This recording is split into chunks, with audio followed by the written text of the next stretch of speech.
ta vesoljski turizem, to je ena taka diskutabla tema, ne? Nekateri pravijo, da gre pri tem za naboj tehnološkega razvoja, spodbujanje tehnološkega razvoja, in pravijo, da je to odraz ego zgodb, ne? In apetitov milijarderjev, ne? Ki želijo vedno več in več.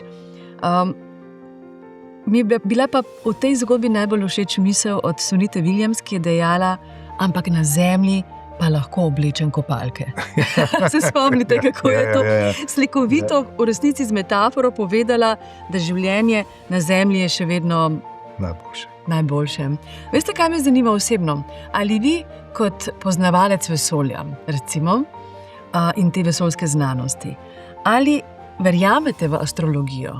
Verjamete v vpliv planetov na naše značaje, na dinamiko na Zemlji? Nisem velik poznavalec vesolja. Jaz sem poznavalec učinek vesolja v človeka. Ja, horoskopa ne berem.